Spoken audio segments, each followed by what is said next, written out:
우리는 지금 해피데이를 진행하고 있고, 지난주에 그 전략에 따라서 한 끼 금식 기도를 했습니다. 저는 어제 금식 기도를 하면서 이런 기도를, 세 가지 기도의 제목을 하나님께 드렸습니다. 하나님, 오늘부터 우리가 부흥성회를 하는데 은혜 주시고, 특별히 우리 모든 성도들이 함께 참여할 수 있는 환경과 마음들을 허락해 주시옵소서. 그래서 우리가 이 말씀을 통해서, 성회를 통해서 은혜 받고 새로운 그러한 힘을 얻는 시간이 되게 해달라고 기도했습니다. 두 번째 기도의 제목은, 이제 해피데이가 다음 주로 다가오는데 해피데이 위해서 우리가 기도하고 이 날을 통해서 전도할 수 있는 기회가 되도록, 특별히 우리 모두가 영혼을 사랑하고 영혼에 대한 눈을 뜨는 그런 시간이 되게 해달라고 기도했습니다. 또 이번 주 토요일, 목요일 날은 수능 시험을 보는데, 우리 자녀들이 약 50만 명의 아이들이 수능을 보는데 한 건의 사고도 없이 자기들의 실력을 잘 발휘할 수 있도록 위해서 기도하고, 우리 교회 안에서도 많은 학생들이 시험을 치르는데 하나님께서 은혜 주셔서 시험을 잘 치를 뿐만 아니라 다윗처럼 또 사도 바울과 같은 그런 인물들이 우리 교회 안에서 많이 일어나도록 위해서 기도했습니다. 바라기는 이번 주 한 주간 우리가 이 세 가지 기도의 제목을 가지고 기도하시고 또 격려했으면 좋겠습니다. 오늘 설교는 짧게 해도 좋을 듯 합니다. 왜냐하면 오늘 오후부터 우리가 부흥성회를 통해서 3일 동안, 오늘 오후 3시, 내일 저녁 7시, 오전 10시 반, 또 새벽 5시에 성회를 통해서 하나님의 말씀을 충분히 받는 기회가 있기 때문에 그렇습니다. 옛날에는요, 이 부흥회를 말씀 잔치라고 해서 부흥회를 교회 잔치라고 생각을 했습니다. 그래서 본 교회 교인들은 다 나올 뿐만 아니라 주변에 있는, 멀리 있는 이웃 교인들도 다 초청을 했습니다. 그래서 10리, 20리, 30리 막 먼 데까지도 다 알려가지고 그 교회 교인들을 불러가지고 다 같이 숙식을 하면서 하나님의 말씀을 들었던 그런 기억들이 납니다. 기간도 수요일까지가 아니라 토요일까지 한 주간을 그렇게 집회를 했던 생각이 납니다. 그래서 오셔서 말씀을 듣고 은혜를 받고, 그 힘든 시간들을, 그 힘든 환경들을, 그때는 지금보다 훨씬 더 가난했죠. 그럼에도 불구하고 일해야 된다, 직장 가야 된다, 사업해야 된다, 그런데 별로 신경 안 썼습니다. 그런 거 다 제껴놓고 그냥 모여가지고 말씀 듣고 은혜 받고 하는데 집중하고, 그 받은 은혜로 그 어려운 환경을 극복하고, 우리의 부모님들이 이렇게 훌륭하게 우리를 키워내신 것입니다. 하나님의 은혜로, 하나님의 능력 받고 하나님의 사랑을 덧입고 그들이 살았기 때문에 그 어려운 시기를 다 잘 지내서 훌륭한 자녀들을 양육하게 된 것입니다. 잔치는 무엇보다도 많은 사람들이 와야만 또 분위기가 나는 것을 볼 수가 있습니다. 최근에 우리 교회 청년들이 결혼을 많이 했는데, 결혼식장에 가보면 참 손님들이 많이 왔습니다. 또 잔치를 배설한 사람은 손님을 초청하기 위해서 옛날 사람들도 다 전화해가지고 불러서 예식장에 아주 북적북적하게 사람들이 많이 모여서 축하하는 그런 모습들이 얼마나 아름다운지 모르겠습니다. 이번 부흥회를 통해서 우리가 교회 주변에 전단지를 돌렸습니다. 화요일 날 돌리고, 금요일 날, 어제도 그저께도 저도 돌렸는데 같이 화요일, 금요일 전도지 돌리면서 저기 가서 4단지 달리다가 저 이사간 권사님 만난 거 아니겠어요? 우리가 전단지 돌리다가 우리 교회에 나오기 싫어가지고 저 이사 가려고 하던 사람, 이사 가서 집도 안 가르쳐 주던 사람 만나가지고 아직도 와서 열심히 다니는 분이 계세요. 그러니까 오늘은 또 교회 주보 안에 이거 넣었잖아요. 왜 주보 안에 우리가 다 여러 주 광고를 했는데 또 교회 안에까지 넣냐? 요즘 문제는 저쪽 사람들이 아니고 이쪽 사람들이 문제예요. 자기 일인데도 자기 일인 줄도 모르고 그냥 교회 일을 해도, 교회 행사를 해도 전혀 무관심한 분들이 너무 많이 있어요. 그러지 마시고, 여러분, 이 집회는 나를 위한 집회이다, 그렇게 믿으시고 꼭 참석할 수 있기를 바랍니다. 여러분, 왜 부흥회에 참석해야 되고 왜 부흥회를 해야 합니까? 예수님께서 이런 말씀을 했어요. 마태복음 4장 4절에 보면 사람이 떡으로만 살 것이 아니요 하나님의 입으로 나오는 모든 말씀으로 살 것이니라. 할렐루야. 여러분, 이 말씀은 이스라엘 백성들이 광야 생활하면서 40년 동안 만나를 먹고 자랐습니다. 광야 생활하면서 농사를 질 수가 없어서, 추수할 수가 없어서 하나님께서 하늘에서 만나를 40년 동안 아침마다 내려서 그것을 먹고 사는 겁니다. 왜 그렇게 내렸나 하면 하나님의 백성들은 땅의 것으로 사는 사람들이 아니고 하나님이 내려주시는 하늘의 것으로 사는 사람이 하나님의 백성이다. 이거 믿도록 하기 위해서 40년 동안 훈련을 했습니다. 여러분, 우리는 그게 잘 훈련이 안 돼가지고 땅의 것만 있으면 사는 걸로 알고 땅의 것만 열심히 찾는데, 하나님께서는 하나님의 백성들은 땅의 것으로 사는 게 아니고 하늘의 것으로 산다고 하는 것을 확실하게 심어주기 위해서 40년 동안 광야에서 만나를 내려주신 것입니다. 여러분, 생각해 보세요. 인간이란 영적인, 하나님께서 만든, 하나님의 형상으로 만든 영적인 존재이기 때문에 땅의 것만으로는 절대로 만족할 수가 없는 것이 우리 인간입니다. 여러분, 우리가 잘 먹고 좋은 집에 살고 배부르면 끝입니까? 동물은 그럴 수 있을지 모르지만 인간은 절대로 잘 먹고 잘 자고 좋은 집에 산다고 만족하지 않고 행복하지 않습니다. 절대로 여러분, 육신적인 것으로 만족하며 사는 것이 인간이 아닙니다. 여러분, 자살을 가장 많이 하는 나라, 일본, 대한민국, 또 유럽의 나라들을 보면 절대로 못 사는 나라가 자살률이 그렇게 높지 않습니다. 나름대로 잘 사는 나라가 자살률이 많은 겁니다. 먹을 것도 있고 넉넉하게 입기도 하고 좋은 집에서 사는데 만족이 없는 것입니다. 왜 그렇습니까? 영적인 존재이기 때문인 것이죠. 우리나라의 최고의 그룹을 갖고 있는 삼성 이건희 회장님 딸이 몇 년 전에 미국에서 자살했지 않습니까? 그 사람이 뭐 먹을 건 못 먹어서 자살했겠어요? 입을 것이 없어서 자살했겠어요? 공부를 못해서 자살했겠어요? 뭐 가진 것이 없어서, 갖고 싶은 거 못 가져서 자살했겠습니까? 다 가졌지만 하나님이 없기 때문에, 그의 영혼이 갈증을 느끼고 갈급하기 때문에 마지막 그런 선택을 하게 된 것을 우리가 알 수가 있습니다. 영적인 존재이기 때문에 영적인 것으로 채워지지 않으면 인간의 공허함을 절대로 채울 수 없는 것이 우리의 인간입니다. 인간은 떡으로만 사는 것이 아닙니다. 인간은 하나님의 형상으로 지음을 받았기 때문에 영적인 존재이기 때문에 영적인 것이 채워져야 온전히 만족할 수 있는 것입니다. 사랑하는 성도 여러분, 우리 하나님을 믿는 성도들은 사업도 안 믿는 사람보다 더 열심히 해서 잘해야 됩니다. 직장 생활도 더 열심히 해서 직장에서 존경받고 성공하고 출세해야 됩니다. 공부하는 사람 더 열심히 공부해서 다른 안 믿는 학생들보다 더 좋은 성적을 거두어야 합니다. 그러나 중요한 것은 우선순위를 놓치면 안 됩니다. 사업하고 직장생활하고 공부하고 열심히 사회에서 성공하고 출세해야 되지만, 그보다 더 중요한 것은 먼저 하나님의 나라와 하나님의 의의를 구하고 그 다음에 우리가 그 모든 일들을 해야 합니다. 예수님께서 먼저 그의 나라와 그의 의의를 구하라, 그리하면 이 모든 것, 세상적인 것, 땅의 것 넘치도록 주신다고 말씀하셨습니다. 여러분, 우리가 땅의 것 쫓아가다가 하늘의 것 잊어버리는 그런 불행한 사람들이 되지 않기를 바랍니다. 하나님의 말씀으로 우리의 영혼이 채워지면 육적인 것 좀 부족하다 하더라도 그 모든 것 감사할 수 있습니다. 우리가 있어서 감사하고 있어서 만족한 게 아닙니다. 우리의 마음의 자세가, 우리의 생각이, 우리의 신앙이 깨어 있으면 모든 것에 감사할 수 있고 모든 것에 만족할 수 있고 모든 것에 감동할 수 있게 되는 것입니다. 여러분, 하나님의 말씀으로 충만해지면 감사합니다. 기뻐합니다. 행복해집니다. 하나님의 은혜가 충만해지면 모든 것이 은혜롭게 보입니다.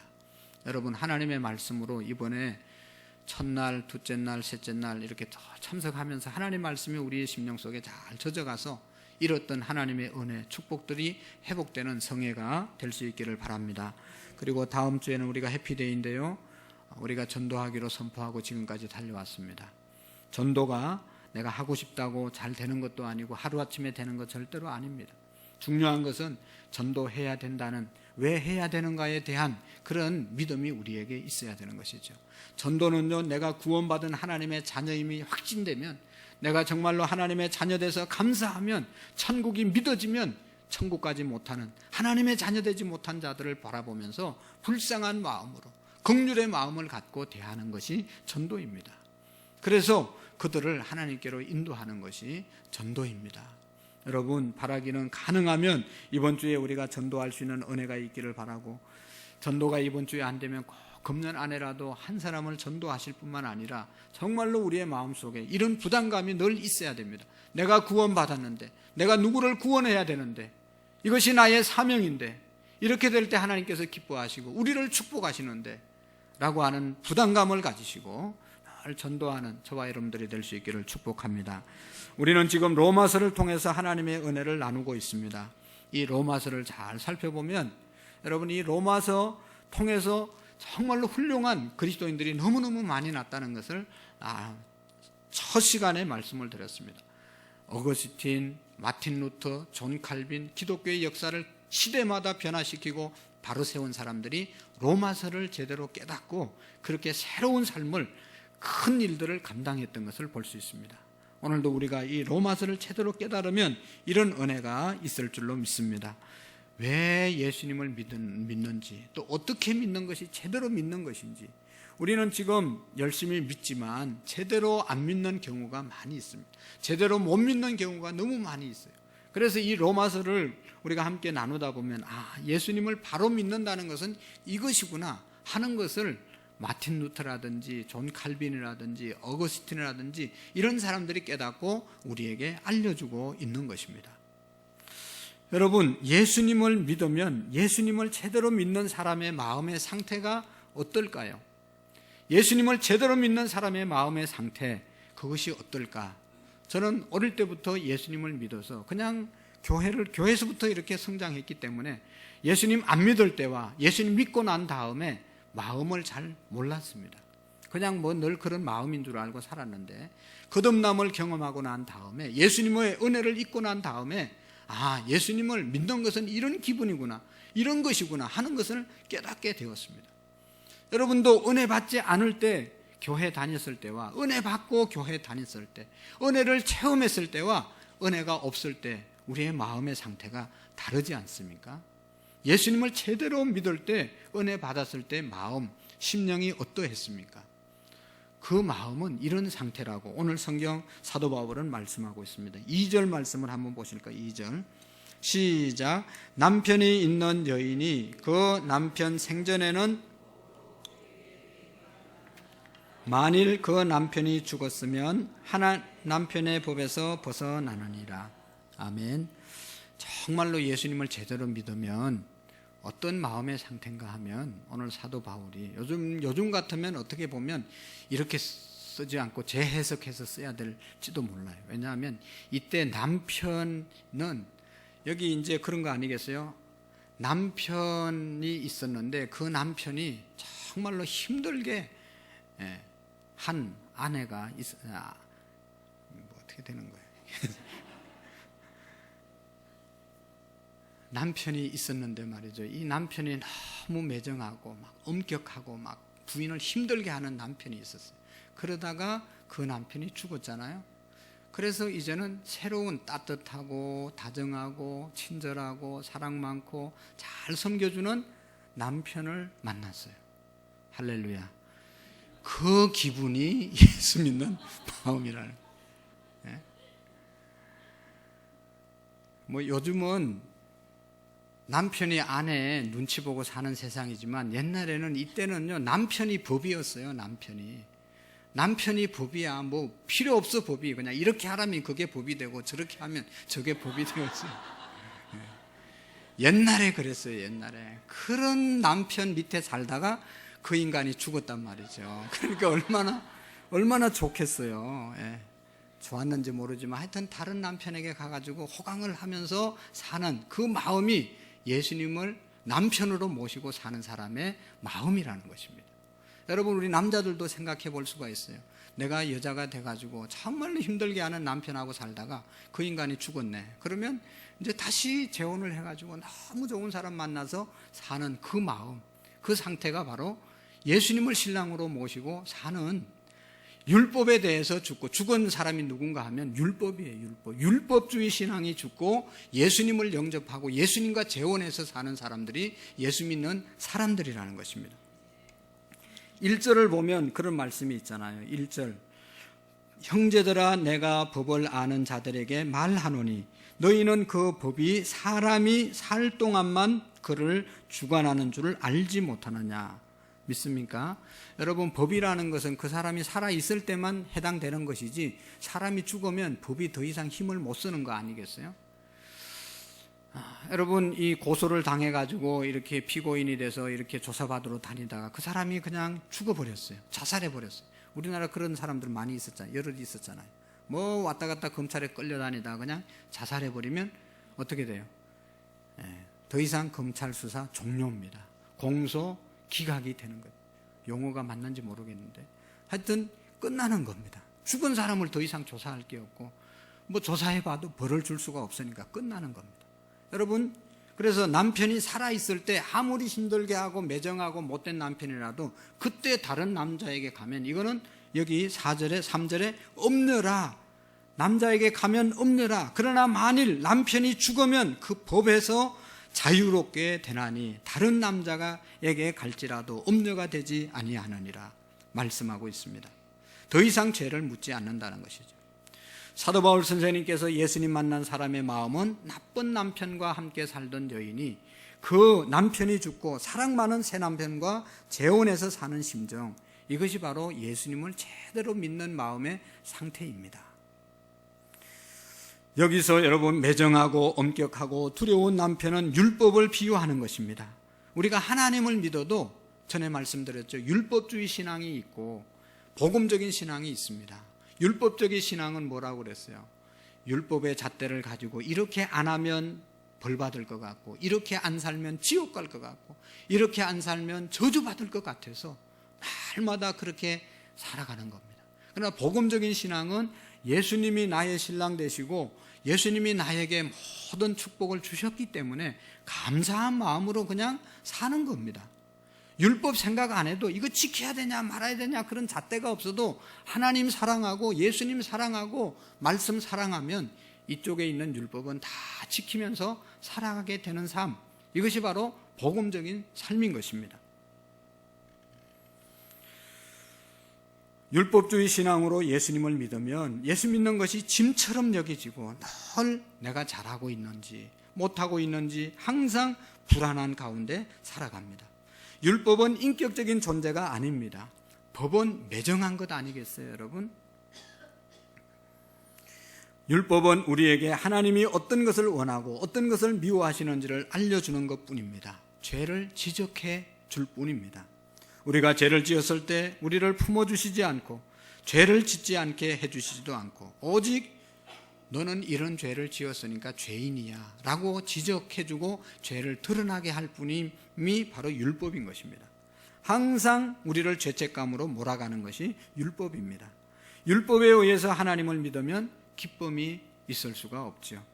힘들다고 율법을 지키지 않을 수도 없고 지옥 갈 것을 생각하니까 율법을 억지라도 지키면서 살아야 되기 때문에 너무너무 힘든 신앙생활을 합니다. 이것은 우리 기독교의 신앙생활이 아니라 하나의 종교생활입니다. 종교인들은 도를 닦아야 되고 자기가 뭐 선행을 해야만 뭐가 되는 것처럼 생각하는 사람들이, 그래서 사는 사람들이 종교인들입니다. 우리는 종교인이 아니고 예수님 안에서 예수님이 다 이루어 주셨기 때문에 그 은혜를 누리면서 감사하면서 사는 사람이 그리스도인들입니다. 예수님을 제대로 믿으면 율법을 지키며 살아야 하는 이 무거운 짐에서 벗어나게 됩니다. 우리가 예수님을 믿으면 율법과 완전히 달라진 그러한 신앙의 삶을 살아가게 됩니다. 남편이 죽은 여인과 같은 마음으로 사는 것입니다. 예수님께서 마태복음 11장 28절에서 수고하고 무거운 짐진 자들아 다 내게로 오라 내가 너희를 쉬게 해주시겠다고 그랬잖아요. 여기에서 수고하고 무거운 짐을 진 자는 누군가 하면 어떻게 해서라도 법을 지키면서 살려고 애쓰고 수고하고 무거운 짐을 지고 살아가는 사람들을 말하는 겁니다. 그 당시 유대인들은 율법을 자기들이 정말로 이 율법 10계명 이외에도 더 많은 법을 만들어 놓고 그걸 지켜야 된다고 사람들을 다 그 법에 얽어 매었다는 것이죠. 그 무거운 율법에서 이제 예수님께로 나오라, 예수님께 오라, 예수님을 영접하면 너희 마음이 쉼을 얻을 것이라고 예수님께서 말씀하시는 것입니다. 사랑하는 성도 여러분, 우리에게는 새 남편이 생겼습니다. 바로 예수님이십니다. 그 예수님은 하나님이십니다. 그 예수님은 이 땅에 오셔서 우리의 죄를 대속해 주셨습니다. 십자가에서 죽으셨습니다. 그리고 부활하셨습니다.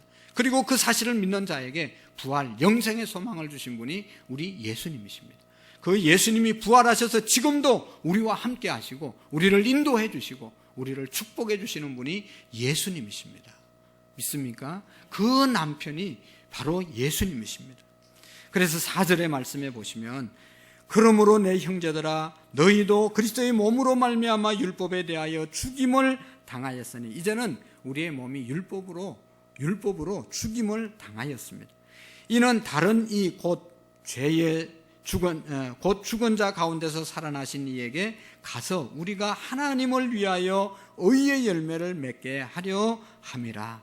하나님을 위하여 열매를 맺는 삶을 살 수 있도록 하신다는 것입니다.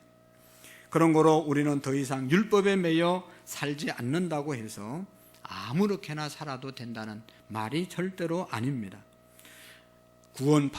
구원받았기 때문에 죄 지어도 괜찮다, 또 회개하면 된다, 이미 죄진 것도 다 용서함 받았다, 그래서 죄를 쉽게 생각하는 것은 진정한 예수님의 마음이 아닌 것입니다. 예수님은 너희들의 죄가 용서함 받았으니까 이제는 너희들의 마음대로 살아라, 내가 너희들을 사랑하니까 아무렇게나 살아라, 내가 다 책임져 준다, 그렇게 말씀한 적이 없습니다. 율법을 남편으로 삼느냐 아니면 예수님을 남편으로 삼냐, 남편은 여전히 남아있는 겁니다. 우리에게 남편은 예수님이십니다. 율법이 남편인 사람은 그 율법에 매여서 살고, 예수님이 남편인 사람은 예수님의 말씀대로 살아가는 것이 예수님을 남편으로 모신 사람의 삶인 것입니다. 우리의 남편이신 예수님은 우리가 어떻게 살든지 그래도 괜찮아, 무슨 짓을 하고 살아도 괜찮아, 무슨 딴짓을 하고 한눈을 팔아도 괜찮다 하고 말씀하시는 남편이 아닙니다.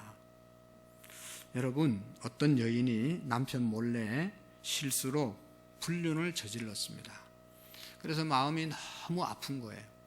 그래가지고 남편에게 어떻게 고백을 해야 되는데 어떻게 할까, 그리고 어떻게 해서든지 그 마음을 좀 보상받기 위해서 남편에게 옛날보다 더 열심히 헌신하고 잘 해줬어요. 그럴수록 마음이 점점 더 아픈 거예요.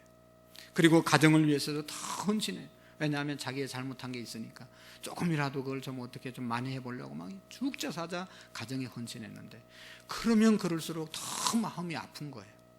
그래서 도저히 안 돼서 10년째 되는 날 남편 앞에 이실직고 하기로 했어요. 남편을 불러 앉혀놓고, 여보, 제가 10년 전에 이런 실수로 잘못을 했습니다.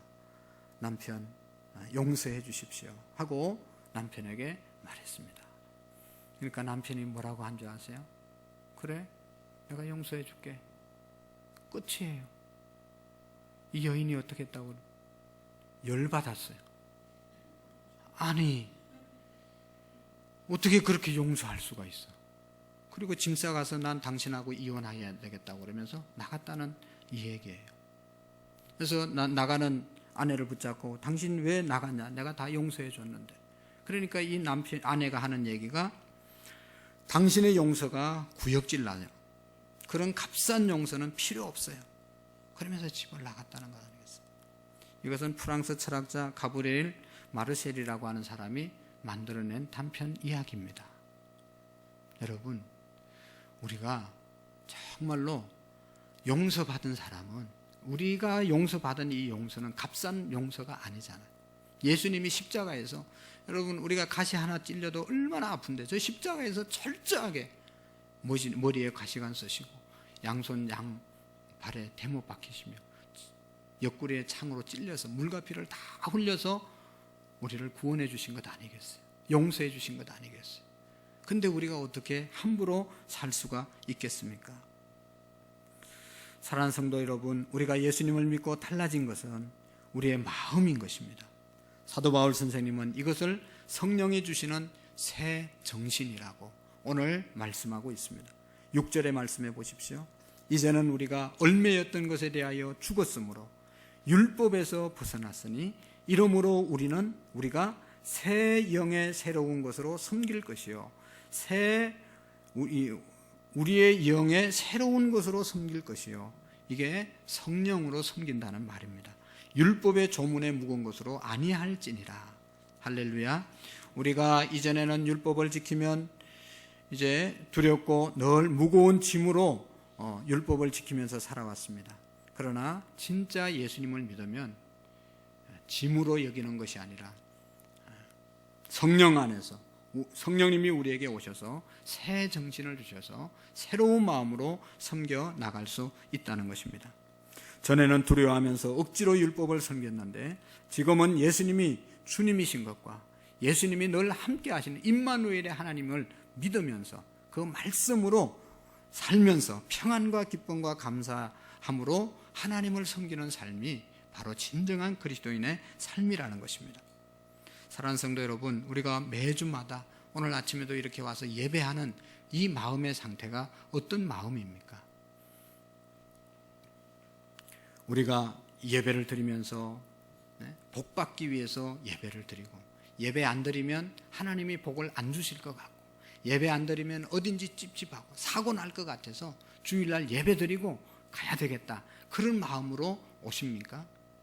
아니면 한 주간 동안 지금 나의 생애를 하나님께서 인도해 주셔서 너무 감사해서 내가 하나님 앞에 매일 나가서 예배를 드려야 되지만 하나님이 일주일에 한 번 주일 정해놓고 나와서 예배할 수 있는 장을 열어주셨기 때문에 기다리다가 주일날 드디어 감사한 마음으로 달려와서 예배를 드립니까?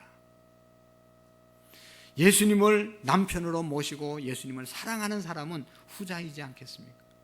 여러분, 우리가 헌금을 드리는 것도 복 받기 위해서 드리고 또 더 큰 하나님의 축복을 누리기 위해서 드리는 것보다 정말로 하나님께서 일주일 동안 일할 수 있는 현장을 주시고 일할 수 있는 지혜를 주시고 건강을 주시고 모든 여건을 허락해 주셔서 내가 한 달 동안 또 한 주간 동안 모은 그러한 물질을 감사하는 마음으로 다 주님 앞에 드리고 싶지만 또 내 삶이 있으니까 하나님께서 기본적인 11조를 드리라고 했으니까 드리는 그 마음, 그것이 바로 진정한 주님을 사랑하는 마음이 아니겠습니까?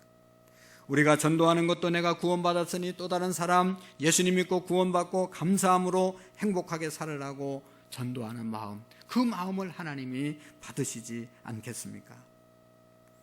안타까운 것은 구원받은 하나님의 자녀이면서도 여전히 율법에 매여서 무겁고 힘들게 두려운 마음으로 신앙생활하는 사람들이 있다는 것입니다. 예배 안 드리면 사고 날 것 같고 11조 안 드리면 사업 망할 것 같고 전도 안 하면 병 들릴 것 같고 이렇게 해서 하는 사람은 율법주의 신앙입니다. 이미 하나님이 우리에게 주신 은혜를 생각하며 감사와 감격으로 주님의 은혜를 보답하기 위해서 우리가 헌신한다면 그것이 하나님이 주신 큰 축복인 줄로 믿습니다. 여러분, 우리가 율법에 대해서 완전히 죽어야 되는 거예요. 정리해야 됩니다. 어떤 여인에게 정말로 사랑하는 남편이 있었습니다. 너무너무 사랑해가지고 남편이 죽었는데도 잊을 수가 없는 거예요. 갖다 묻어야 되는데 묻지 못하고 그 죽은 자기 남편을 미라로 만들었어요. 만들어서 유리관 속에 넣고 거실에 놔놨어요. 그리고 외출할 때마다 여보 나 갔다 올게, 그리고 또 인사하고 나가고, 다녀와가지고 여보 나 잘 갔다 왔어요, 인사하고, 늘 밥 먹을 때도 그렇고 잠자기 전에도 또 혼자 가서 얘기하고, 죽은 남편을 거기 미라로 만들어서 거실에 다 놔뒀어요. 유럽 여행 갈 기회가 있었어요. 그래서 유럽 여행을 여러 날 동안 했습니다. 여행하다가 한 남자를 만났습니다. 그래서 사랑에 빠졌어요. 그래가지고 결혼을 했어요. 잘 지나다가 이제 드디어 자기 집으로 그 남편을 데리고 들어왔어요.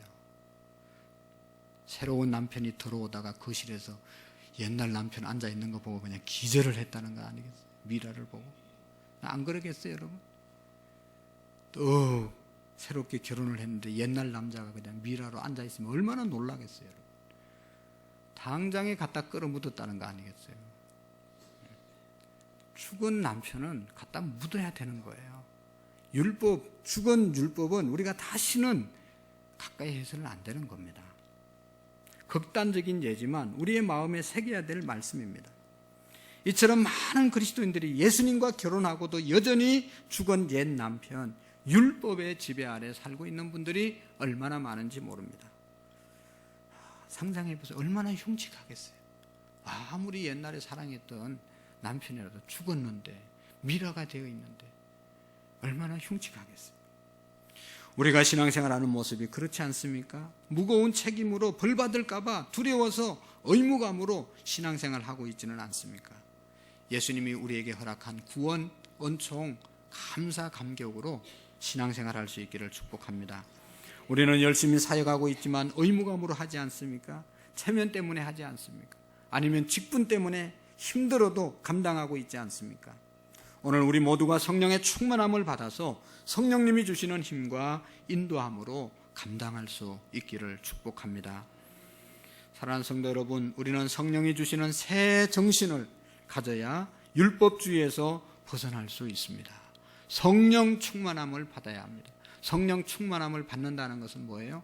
신비로운 체험을 하는 것이 아니라 그것보다 더 중요한 것은 성령 충만하면 내 마음이 변화되는 것입니다.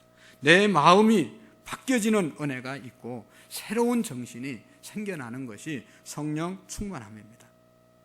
성령의 강한 역사는 오순절 마가의 다락방에서 일어났잖아요.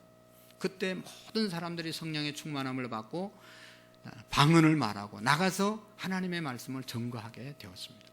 그들의 마음이 바뀌었어요. 옛날에는 예수님 십자가 두려워했지만 이제는 성령 받고 난 다음에 담대함이 생겨서 나가서 전하는 마음으로 바뀌어지게 된 것입니다.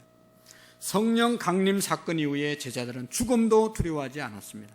담대하게 예수님의 십자가, 부활, 복음을 전거하는 자들로 바뀌어지게 된 것입니다. 순교자의 길을 가더라도 그 일을 감당했던 사람들이 성령 충만한 사람들의 모습인 것입니다.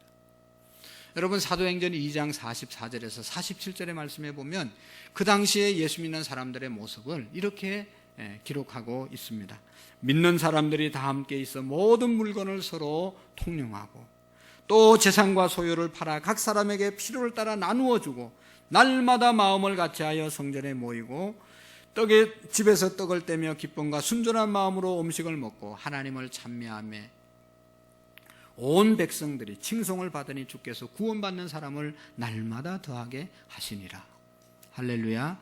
다시 말하면 이방인과 유대인이 하나 되고 주인과 종이 하나 되고 하나 되는 역사가 있었고, 있는 사람, 많은 물건이 있는 사람은 그거 팔아서 없는 사람에게 나누어 주고 필요를 따라 나누어 주고 사랑하고 용서하고 하나 된 삶을 살았던 삶이 바로 이 초대 예루살렘 교회의 모습인 것입니다. 여러분, 사람이 변할 수 있습니까? 변할 수 있죠. 우리의 마음이 변하면 우리의 삶도 변하는 것입니다. 우리의 마음은 내가 바꾸는 것이 아니고 하나님의 성령께서 내 마음에 역사하시면 내 마음도 바뀌는 것이죠. 그래서 다윗은 늘 기도했습니다. 하나님, 내 마음에